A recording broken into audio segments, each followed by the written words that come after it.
जय हिंद दोस्तों, स्वागत है आप सभी का आपके अपने डेली करंट अफेयर्स की क्लास पे। मैं हूं आप सभी का राजा गुप्ता और मैं आपको 25 मई 2025 के इंपॉर्टेंट डेली करंट अफेयर्स को पढ़ाने जा रहा हूं। आप यहां पे 1265 नंबर की क्लास देखेंगे। हिंदी इंग्लिश दोनों मीडियम में आपको क्लास मिलने वाली है।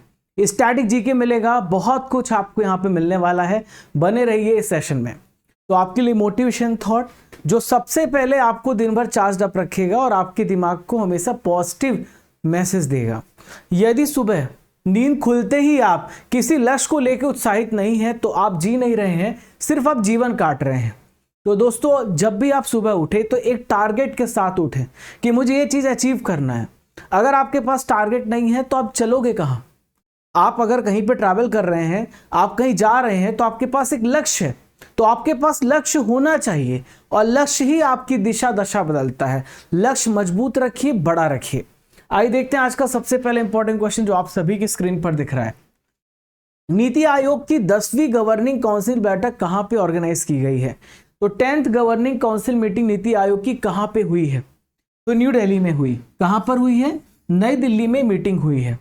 और ये मीटिंग होती है भारत के विकास के लिए।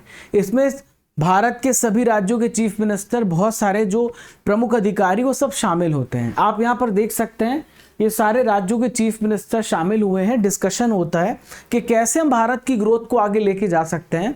और नई दिल्ली में ऑर्गेनाइज किया गया। कब किया गया? 24 मई 2025 को। और इसकी बैठक की जो अध्यक्षता है कौन करते हैं? पीएम नरेंद्र मोदी करते हैं।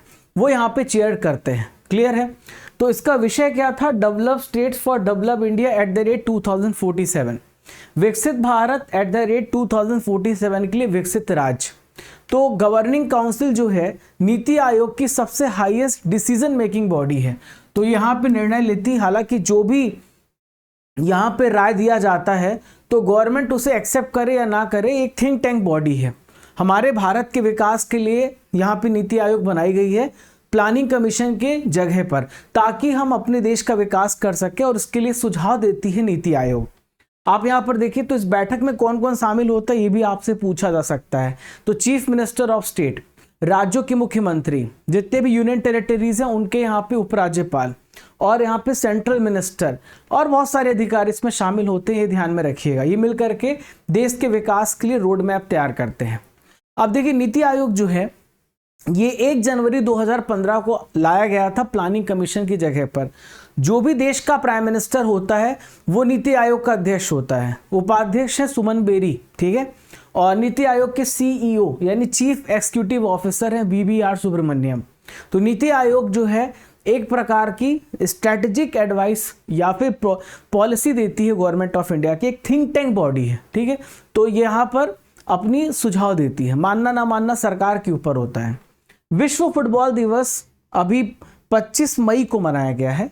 तो इस दिवस को मनाने की घोषणा किस वर्ष की गई थी कि हम 25 मई को मनाएंगे? तो world football day is being celebrated on 25 May. और आपको बताना है in which year it was announced to celebrate this day.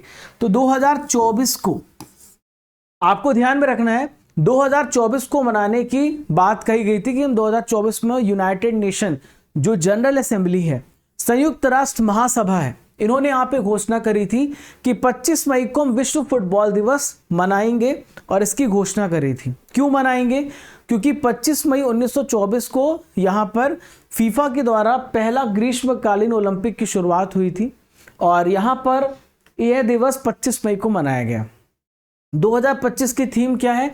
Together we are stronger, ये इसकी थीम है।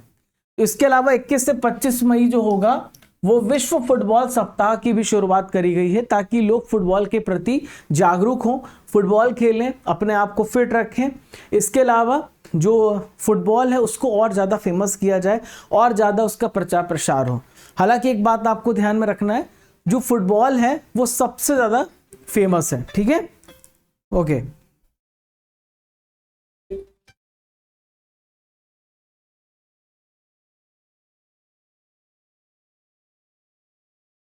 अब देखिए फ्रेंड्स, यहाँ पे बात आई है फीफा की। तो फीफा का फुल फॉर्म होता है international federation of association football, जो कि फुटबॉल की गवर्निंग बॉडी है। 1904 में इसकी स्थापना हुई थी। ज्यूरिख स्विट्जरलैंड में आपको इसका हेडक्वार्टर देखने को मिलेगा। जियानी इन्फेंटिनो इसके प्रेजेंट में प्रेसिडेंट हैं। अभी हाल ही फिलहाल में इनके कार्यकाल को 1 साल के लिए और बढ़ा दिया गया है। इसमें आपको 211 मेंबर देखने को मिलेंगे और फीफा महिला विश्व कप 2027 में होगा, ब्राजील में होगा। 2022 में फीफा वर्ल्ड कप कहाँ पे हुआ था? कतर में हुआ था, हर 4 साल में होता है। 2026 में कहाँ पर होगा? तो ये होगा कहाँ पर? कनाडा, अमेरिका और मैक्सिको में होगा। 2030 में फीफा वर्ल्ड कप कहाँ पर होगा? ये भी आपको ध्यान में रखना है। ये कहाँ पर होगा? स्पेन, पुर्तगाल में। ठीक है, तो आप ये सारे याद रखना, फीफा वर्ल्ड कप कहाँ पर होगा। तो फीफा विश्व कप 2026 मैक्सिको, कनाडा, अमेरिका में होगा। ये मैं आपको भी बता चुका हूँ। प्यारे दोस्तों, अगर आप पहली बार आ रहे हैं तो Raja Gupta current affair telegram channel को ज्वाइन कर लेना। यहाँ पर आपको इंपॉर्टेंट अपडेट्स मिलता है, क्विज मिलता है। और चैनल पर अगर आप पहली बार आए हैं तो ये बटन दबाना मत भूलना, ताकि आप हमारे साथ रेगुलरली जुड़ जाएं। नोटिफिकेशन बटन दबा देना ताकि हर नोटिफिकेशन आपको मिले, और आपको अगर सेशन अच्छा लग रहा है तो ये आप कर सकते हैं। आप यहाँ पर ये नंबर दिया गया है, हमारी टीम को कांटेक्ट कर सकते हैं अगर आपको किसी प्रकार की सहायता चाहिए। आइए देखते हैं प्रश्न नंबर 3 आप सभी के स्क्रीन पर। भारतीय क्रिकेट टीम के नए टेस्ट कप्तान कौन बने हैं? Who has become the new test captain of Indian cricket team? आप सभी को पता है कि विराट कोहली और रोहित शर्मा दोनों ने रिटायरमेंट ले ली है, तो रोहित शर्मा की जगह पर किसी को हमें कप्तान बनाना था। तो यहां पर शुभमन गिल को कप्तान बनाया गया है। ठीक है, शुभमन गिल को कप्तान बनाया गया है और ये डिसीजन बीसीसीआई ने लिया है। अभी दोस्तों इंग्लैंड के खिलाफ हमारी टीम मैच खेलने जा रही है, टेस्ट सीरीज। ठीक है, तो अभी रिसेंटली में टीम की घोषणा हुई, ऋषभ पंत जो है वाइस कैप्टन बने हैं। तो शुभमन गिल टीम इंडिया के 37वें टेस्ट कप्तान होंगे। ऋषभ पंत को टेस्ट क्रिकेट में वाइस कैप्टन के लिए चुना गया है। ठीक है, तो शुभमन गिल की एज 25 साल 285 डेज है, 285 दिन इनकी एज है और ये कप्तान बने हैं। तो मंसूर अली खान पटौदी भारत के सबसे युवा टेस्ट कप्तान बने थे, जो कि 21 ईयर्स 77 डेज में भारतीय टीम की कप्तानी उन्होंने संभाली थी। भारत की टेस्ट टीम के सबसे पहले कप्तान थे सीके नायडू, और इन्हीं की याद में सीके नायडू ट्रॉफी भी होती है डोमेस्टिक क्रिकेट। प्रेजेंट में वनडे क्रिकेट टीम के कप्तान रोहित शर्मा है, T20 क्रिकेट टीम के कप्तान सूर्य कुमार यादव है, स्काई, और महिला क्रिकेट टीम के कप्तान हरमनप्रीत कौर है, मेरे पीछे आप देख सकते हैं। अगर आपसे पूछा जाए कि बीसीसीआई जो है कब स्थापित हुआ, 1928 में, मुंबई महाराष्ट्र में इसका हेडक्वार्टर है। रोजर बिन्नी इसके प्रेजेंट में चेयरमैन है 36वें नंबर के। राजीव शुक्ला इसके उपाध्यक्ष हैं। सचिव हैं देवजीत सैकिया। हेमांग अमीन यहाँ के सीईओ हैं। गौतम गंभीर यहाँ पे मेंस कोच है, महिला कोच है। भारत अमोल मजूमदार और अजित अगरकर चीफ सेलेक्टर है, मुख्य चयन करता है, जो कि डिसाइड करते कौन यहाँ पे खेलेगा कौन नहीं खेलेगा। आईपीएल के चेयरमैन है अरुण धूमल, इंपॉर्टेंट है, ध्यान में रखिएगा। आईपीएल चल रहा है, बहुत सारे क्वेश्चन ऐसे एग्जाम में क्रिकेट से रिलेटेड आपसे डेफिनेटली पूछे जाएंगे। दोस्तों कल मैंने आपसे 3 प्रश्न पूछे थे, यानी सैटरडे को, तो उसका आंसर आप चेक कर लो कि आपने सही दिया कि नहीं, और फिर मैं आपसे वापस से 3 क्वेश्चन पूछूंगा जिसका आंसर आपको कमेंट बॉक्स पे देना है। गरसोप्पा जलप्रपात किस नदी में है? तो शरावती नदी में, कर्नाटका में है। भारत की सबसे बड़ी झील कौन सी झील है? तो चिल्का लेक है, उड़ीसा में है। पुष्कर मेला कहाँ पे लगता है? तो पुष्कर मेला पुष्कर शहर, अजमेर जिले, राजस्थान में लगता है। ठीक है, हिंदी पत्रकारिता दिवस कब मनाया जाता है? आपको इसका आंसर कमेंट बॉक्स पे देना है। वर्ल्ड लिटरेसी डे ये कब किस दिन मनाया जाता है? एक्सरे की खोज किसने करी? इन तीनों प्रश्नों का उत्तर आपको कमेंट बॉक्स पे देना है सभी छात्रों को। आइए बढ़ते चौथे प्रश्न की तरफ। छोंजिन अंगमो माउंट एवरेस्ट पर है, चढ़ाई पूरी करने वाली ये दृष्टिहीन महिला बनी है, तो ये किस स्टेट से बिलोंग करती हैं? छोंजिन अंगमो। ठीक है, तो ये जो है अभी रिसेंटली में माउंट एवरेस्ट पे क्लाइंब करी ब्लाइंड वुमेन है पहली, तो ये किस स्टेट से बिलोंग करती हैं? हिमाचल प्रदेश राज्य से इनका संबंध है। कहाँ से है? हिमाचल प्रदेश से है। तो आप यहाँ पर देख सकते हैं हमारे पास आंख है, नाक है, मुंह है, पैर है, सब कुछ भगवान ने हमें दिया है, लेकिन हम सोच से अपाहिज हैं। जब व्यक्ति निर्णय निश्चय कर लेता है तो उसको सफलता निश्चित ही मिलती है। तो जब आप निश्चय कर लोगे, दृढ़ संकल्प कर लोगे, दुनिया की कोई ताकत तुम्हें नहीं हरा सकती। कोई कितना भी कह ले तुम नहीं कर सकते, उसकी बात मत सुनो। अपनी शक्तियों को पहचानो और आगे बढ़ो। ये ब्लाइंड वुमेन है और इन्होंने माउंट एवरेस्ट फतेह किया, बहुत बड़ी बात है दोस्तों। मैं आपको बता दूं, माउंट एवरेस्ट पे बहुत सारे लोगों की मौत हो जाती है बीच रास्ते में। जब ये माउंट एवरेस्ट चढ़ रहे होते हैं तो बीच में इनको लाशें दिखती हैं। तो छोंजिन आंगमो जो है भारत की सबसे पहली ब्लाइंड वुमेन है और इन्होंने अभी हमारे जो तिरंगा है इन्होंने होइस्ट किया। जब ये माउंट एवरेस्ट पे पहुंची तो इन्होंने हमारे तिरंगा को यहाँ पर लहराया फहराया। हिमाचल प्रदेश के किन्नौर डिस्ट्रिक्ट की रहने वाली है, ठीक है, ये किन्नौर डिस्ट्रिक्ट से बिलोंग करती है और दुनिया की 5वीं ऐसी यहाँ पे व्यक्ति बनी है जो कि नेत्रहीन होते हुए भी एवरेस्ट पे चढ़ाई करी। हाल ही में एनसीसी की एक टुकड़ी ने भी चढ़ाई पूरी की थी, तीसरी बार, मैंने आपको करंट अफेयर्स में बताया था, ठीक है। एनसीसी की एक यहाँ पे कंटीजेंट ने सक्सेसफुली माउंट एवरेस्ट को क्लाइम किया था। फिर मैंने आपको गीता समोता के बारे में बताया था, ये पहली सीआईएसएफ ऑफिसर है जो कि माउंट एवरेस्ट पे चढ़ी है, ठीक है। चलिए आइए बढ़ते 5वें इंपॉर्टेंट क्वेश्चन की तरफ जो कि इंटरनेशनल करंट अफेयर, अंतरराष्ट्रीय मुद्दों से संबंधित है। न्यू डेवलपमेंट बैंक में हाल ही फिलहाल में कौन सा देश शामिल हुआ है? Which country has joined the new development bank? तो अल्जीरिया इसका राइट आंसर हो जाएगा। क्या हो जाएगा? अल्जीरिया। अभी इंडोनेशिया शामिल हुआ था जो कि 9वां देश था, अब अल्जीरिया 10वां देश है जो कि एनडीबी में शामिल हो गया है। तो एनडीबी की यहाँ पे रिसेंटली में सदस्यता ग्रहण करी है और अल्जीरिया ये न्यू डेवलपमेंट बैंक का 10वां मेंबर यहाँ पे बना है। तो इंडोनेशिया 6 जनवरी 2025 को ब्रिक्स का 9वां पूर्ण सदस्य बना था। तो एनडीबी के बारे में हम बात कर लेते हैं। तो एनडीबी ब्रिक्स का ही बैंक कहलाता है और ब्रिक्स देशों ने मिलकर के इसकी स्थापना करी है। 2014 में ब्रिक्स की स्थापना करी गई थी, 2015 में ब्रिक्स की स्थापना की बात कही गई है। इसमें जो ब्रिक्स में सदस्य आते हैं वो है Russia, Brazil, India, China, south Africa, इसके बाद बहुत सारे देश बाद में ऐड हुए हैं, Bangladesh, United Arab Emirates, Egypt, Indonesia, Algeria. तो ब्राज़ील की जो यहाँ पे डेल्मा रोसेफ है प्रेजेंट में इसकी प्रेसिडेंट है और आपको इसका हेडक्वार्टर चाइना संघाई में देखने को मिलेगा। ब्रिक्स 2006 में पहले ब्रिक था, 2010 में साउथ अफ्रीका ज्वाइन हुआ और पहली मीटिंग 2009 में हुई थी रशिया के याकातेरिनबर्ग में, पहला ब्रिक्स शिखर सम्मेलन हुआ था। ब्रिक्स का हेडक्वार्टर आपको मैंने बताया चाइना में है, क्लियर है। और इस साल ब्रिक्स समिट कहां पे होने जा रही? ये ब्राजील में होगी, पिछले साल ये रशिया में हुई थी, 2024 में मीटिंग रशिया के कजान में हुई थी। चलिए, भारत के सांभवी श्रवण क्षीरसागर ने आईएसएसएफ जूनियर विश्व कप 2025 पे कौन सा मेडल जीता है? मैं डेली आपको इसके बारे में अपडेट दे रहा हूं। जर्मनी में ये मैच हो रहा है, आपको मैंने बताया है।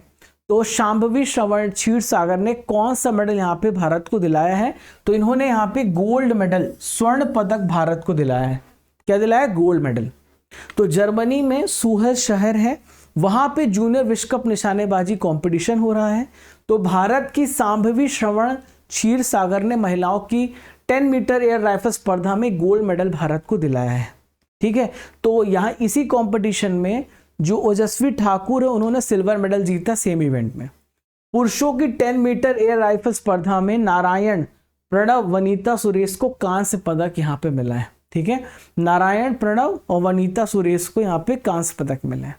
मुकेश नेलावाली ने पुरुषों की 25 मीटर रैपिड फायर स्पर्धा में रजत पदक जीता है। राजदा ढिल्लो ने महिलाओं की स्किट स्पर्धा में रजत पदक जीता है। कनक ने महिलाओं की 10 मीटर एयर पिस्टल स्पर्धा में स्वर्ण पदक जीता, कल बताया था। और आद्रियन कर्माकर ने पुरुषों की 50 मीटर राइफल प्रोन श्रेणी में सिल्वर मेडल जीता, यानी रजत पदक जीता। तो सारे मैंने आपको विनर्स के नेम बता दिए हैं जो कि जर्मनी में विनर बने हैं। दोस्तों, आज की नॉलेज की फैक्ट्री में मैं आपको प्रमुख पार्क के बारे में पढ़ाने जा रहा हूं जो स्पेशल किसी एक प्रोडक्ट के लिए जाने जाते हैं, वो शहर। तो संविधान पार्क ये राजस्थान के राजभवन में बनाया गया है। चाय पार्क के लिए असम फेमस है, फायर पार्क के लिए भुवनेश्वर उड़ीसा, इलेक्ट्रॉनिक पार्क के लिए उत्तर प्रदेश, आपको ध्यान में रखना है। पहला ई वेस्ट इको पार्क दिल्ली में बनाया गया है। उत्तर भारत का पहला औद्योगिक बायोटेक पार्क जम्मू कश्मीर कठुआ में। पहला जियो पार्क मध्य प्रदेश में। भारत दर्शन पार्क दिल्ली में बनाया गया है। तो इंपॉर्टेंट नॉलेज फैक्ट्री जो आपके एग्जाम में आएगी, आपको ध्यान में रखना है। मेडिकल डिवाइस पार्क जो है यूपी में रिसेंटली में गौतम बुद्ध नगर में बनाया गया है। हाल ही में कौन सा देश चीन के belt and road initiative BRI में शामिल हो गया है? तो यहाँ पर कोलंबिया इसका राइट आंसर है। देखिए, बॉर्डर रोड इनिशिएटिव भारत के लिए अच्छा नहीं है।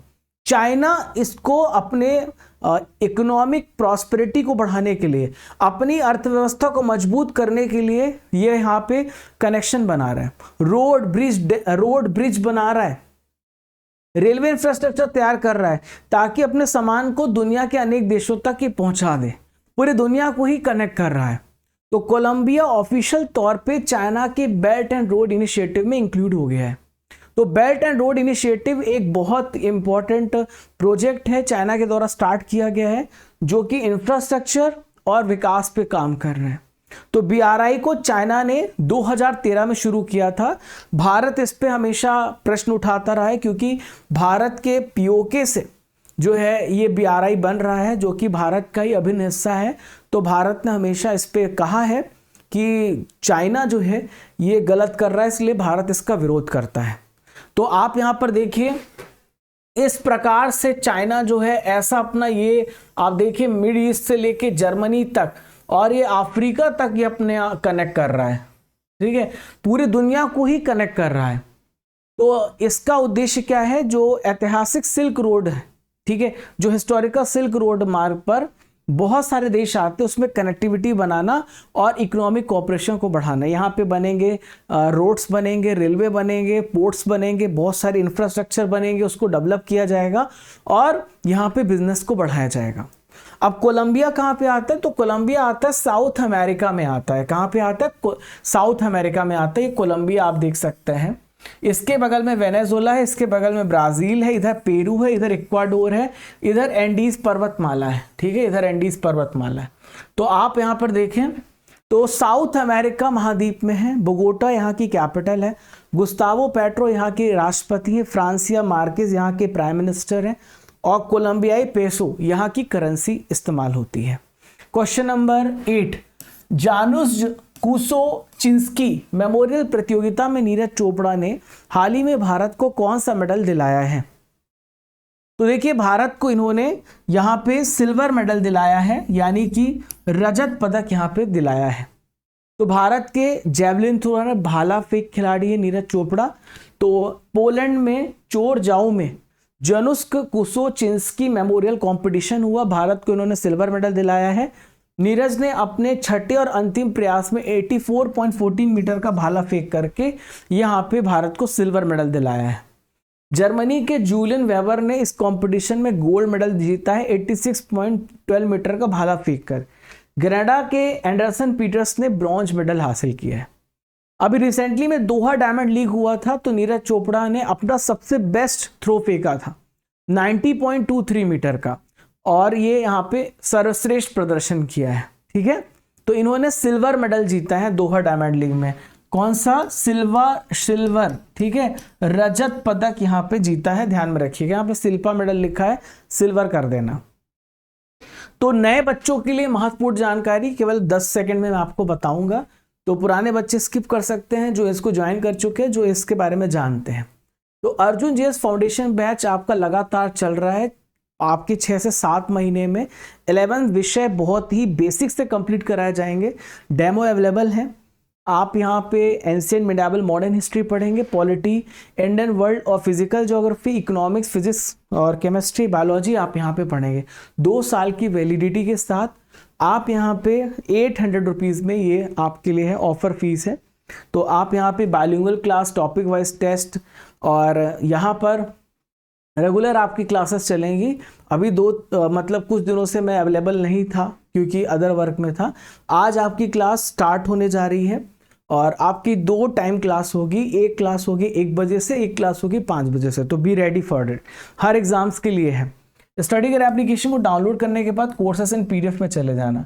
जो आप क्लास देख रहे हो उसकी पीडीएफ यहाँ मिलेगी, ई बुक्स है, यहाँ पे टेस्ट सीरीज है, इंपॉर्टेंट कोर्सेस है और यहाँ पे अर्जुन जीएस फाउंडेशन बैच में जाके एनरोल हो जाना। आपको कूपन कोड यूज करना है 500, तो आपको इसमें स्पेशल डिस्काउंट। ये सारे विषय आप यहाँ पे पढ़ने जा रहे हैं। आइए देखते हैं प्रश्न नंबर 9 जो आप सभी की स्क्रीन पर दिख रहा है।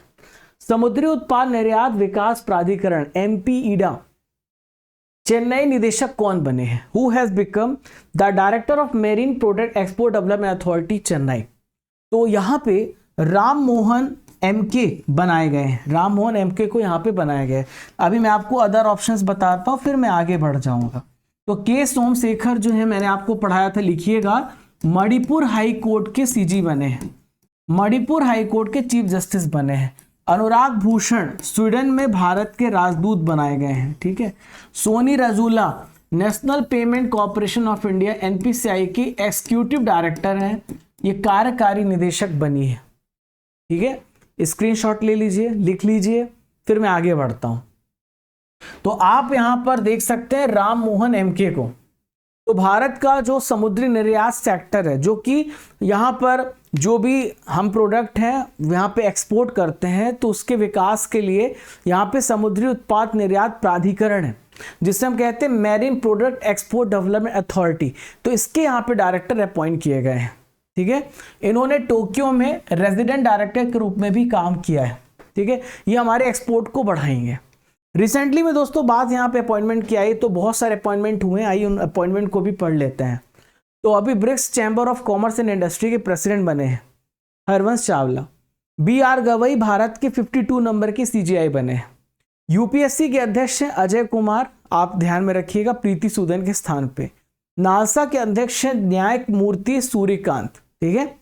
तो नालसा किसके लिए काम करती है? जो गरीब लोग होते हैं ना, तो आर्टिकल नंबर 39A के तहत उनको फ्री में लीगल सर्विस मिलती है और उन गरीबों की मदद की जाती है। नर्मदेश्वर तिवारी मेरे पीछे आप देख रहे हैं, ये अभी भारतीय वायुसेना के उप प्रमुख बने हैं। यूपीएससी बोर्ड में मेंबर बनाया गया सुजाता चतुर्वेदी को। आलोक जोशी राष्ट्रीय सुरक्षा बोर्ड के अभी रिसेंटली में प्रमुख बनाए गए हैं। प्रश्न नंबर 10 ये रहा, Karnataka soaps and detergent limited की ब्रांड एम्बेसडर हाल ही में किससे बनाया गया है? तो तमन्ना भाटिया, ठीक है। तमन्ना भाटिया आप सभी की फेवरेट एक्ट्रेस हैं, मुझे पता है। तो तमन्ना भाटिया आप मेरे पीछे देख सकते हैं। तो Karnataka soaps and detergents limited, जिसे KSDL बोलते हैं, तो बहुत ही फेमस एक्ट्रेस है तमन्ना भाटिया। 2 सालों के लिए ब्रांड एम्बेसडर बनाए हैं। तो ये यहाँ पे सोप्स को प्रमोट करेंगे, डिटर्जेंट्स को प्रमोट करेंगे। तो ये कर्नाटक सरकार की कंपनी है जो कि सोप्स डिटर्जेंट की मैन्युफैक्चरिंग करती है, तो इनको प्रमोट करने के लिए बनाया गया है। हेडक्वार्टर इसका बेंगलुरु कर्नाटक में है। इसके संस्थापक थे महाराजा कृष्ण राजा वडियार 4th M विश्वेश्वरैया। इन्होंने यहाँ पे स्थापना करी थी और अब यहाँ पे जो कर्नाटक सरकार उसे चला रही है। देखिए बात यहाँ पे ब्रांड एम्बेसडर्स की आई है, तो मैं आपको कुछ इंपॉर्टेंट ब्रांड एम्बेसडर पढ़ा देता हूँ। हिना खान जो कि कैंसर से लड़ रही थी, अभी इनको साउथ कोरिया का टूरिज्म ब्रांड एम्बेसडर बनाया गया है। Ananya Pandey French luxury brand Chanel का इन्हें ब्रांड एम्बेसडर बनाया, फैशन ब्रांड है। आयुष्मान खुराना को फिट इंडिया आइकॉन का ब्रांड एम्बेसडर बनाया गया है। प्रश्न नंबर 11 है, the diary of a cricketer's wife book को किसने लिखा है? यहाँ पर जो कौन है ऑथर, तो ये है पूजा पुजारा। तो चेतेश्वर पुजारा को आप सभी जानते हैं, उनकी वाइफ है पूजा पुजारा। तो ये उनकी यहाँ पे वाइफ है, पत्नी, आप यहाँ पर देख सकते हैं। तो the diary of cricketers wife book में इन्होंने अपने पति चेतेश्वर पुजारा के बारे में लिखा है और यहाँ पे अपने कुछ ऐसे बहुत सारे भावनात्मक पल भी यहाँ पे शेयर किए हैं। तो यहाँ पे दीर्घा, और ये पुस्तक क्रिकेट के मैदान से बल्कि नहीं बल्कि दर्शक दीर्घा, यानी जो ऑडियंस है, ऑडियंस जो उनको देखती है, उनके बारे में यहाँ पे बताया गया है। और अपने जीवन में भी इन्होंने बताया कि किस प्रकार से यहाँ पे जो इमोशनल ब्रेकडाउन हुआ जब वो खेलते थे, परेशान होते थे, सारी चीज़ें इन्होंने बताई। अब मैं आपको बहुत सारे इंपॉर्टेंट बुक्स के बारे में बताने जा रहा हूँ जो आपके एग्जाम में आ सकती हैं। तो पहली बुक है win the battle of your mind, Rita Ramamurthy Gupta ने लिखा है। इस बुक में बताया गया है कैसे व्यक्ति दिन भर स्क्रॉल करते करते अपना दिमाग को खत्म कर रहा है। बियॉन्ड द कोर्ट रूम, तो बियॉन्ड द कोर्ट रूम जो बुक है वो किसने लिखी है, ये भी आपको याद में रखना है। Beyond the court room Fali Sam Nariman ने लिखा है।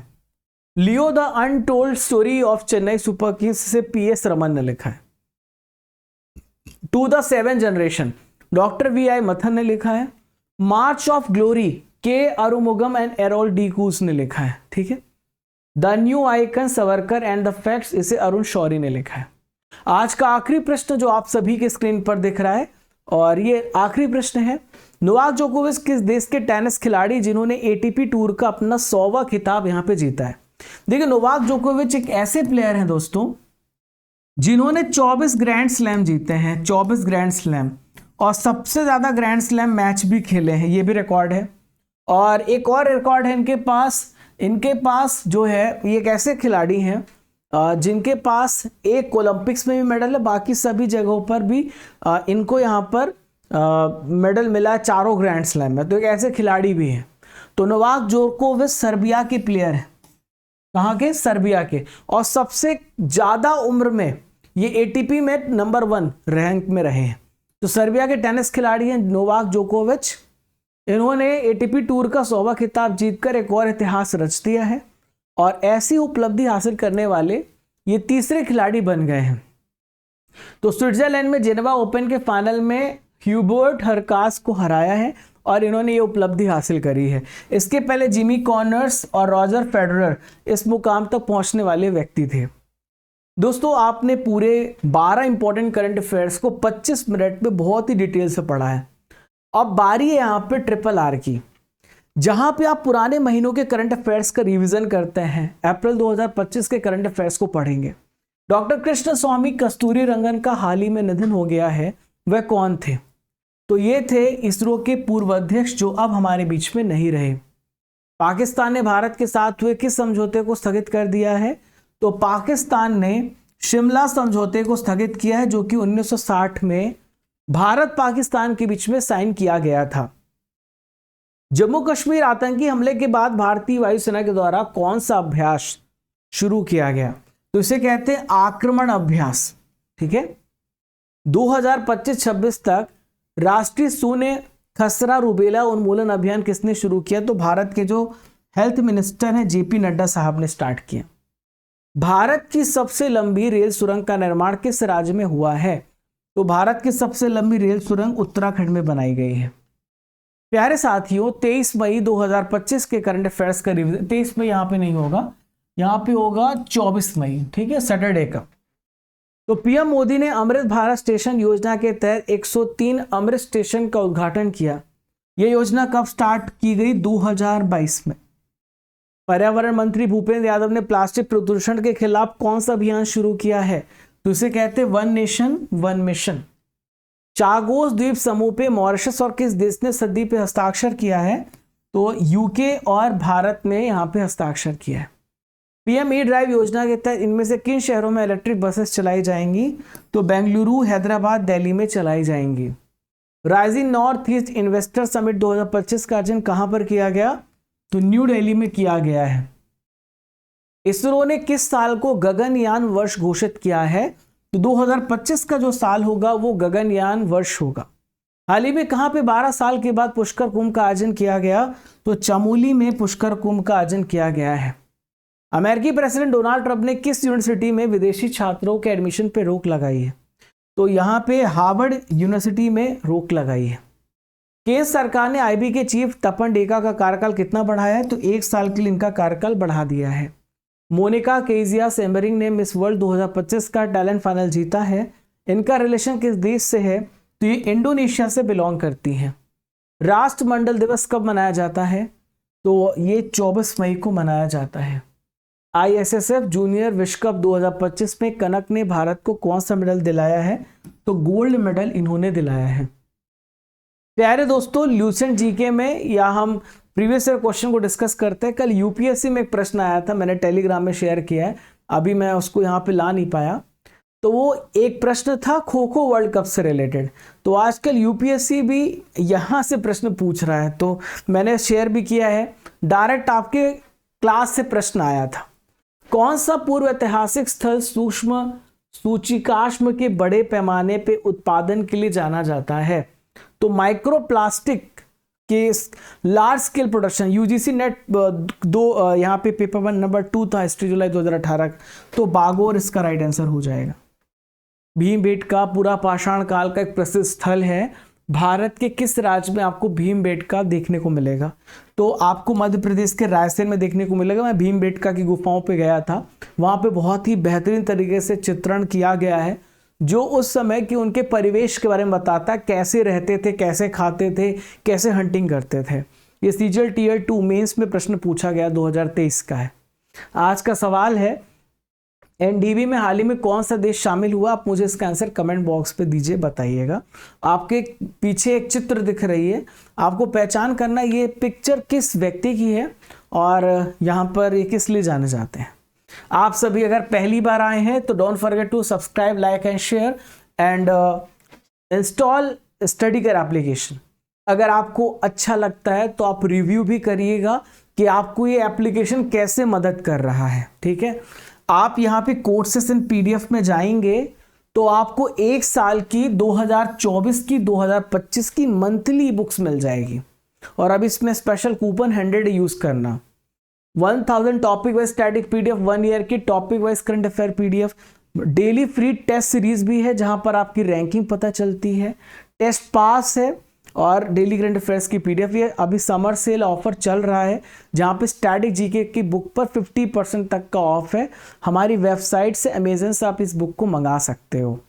थ्योरी प्लस एमसीक्यू दोनों में आपको बुक मिलेगी। 4000 प्लस टेस्ट आपके प्रैक्टिस होंगे, एसएससी, स्टेट, पीसीएस, बैंकिंग, सारे एग्जाम्स के। और इसके अलावा दोस्तों 2024-2025 की जो मंथली बुक्स की बात कर रहा हूँ, आप यहाँ से मंगवा सकते हैं। आप चैनल पर पहली बार आए हैं तो आप टेलीग्राम चैनल को ज्वाइन कर लेना। और ये मंथली बुक्स हैं, आप मंथली बुक्स को सेपरेटली भी डाउनलोड कर सकते हैं। तो आशा करता हूँ कि आज का सेशन आपको बहुत ही बेहतरीन लगा होगा और इसी प्रकार से आप अपना प्यार दिखाते रहिए, हमें मोटिवेट करते रहिए और हम और अच्छा करेंगे। आपकी सफलता में हम और योगदान देंगे। प्यारे साथियों, बहुत सारे बच्चों का सिलेक्शन लगातार होता जा रहा है। कल मेरे पास एक बच्चे का कॉल भी आया था और उसका हो सकता है आज छोटा सा इंटरव्यू लेंगे जूम मीट पे, तो हम आपको शेयर करेंगे कैसे उसने पढ़ा, क्या क्या उसने रणनीति अपनाई। तो मिलते हैं दोस्तों, तब तक के लिए आप सभी को जय हिंद, जय भारत। खुश रहिए, मुस्कुराते रहिए। आज का दिन आपका बहुत ही शानदार हो, आने वाला जीवन आपका बहुत ही शानदार हो। इसी शुभकामनाओं के साथ इस क्लास को एंड करते हैं। जब तक तोड़ेंगे नहीं तब तक छोड़ेंगे नहीं। जय हिंद, जय भारत।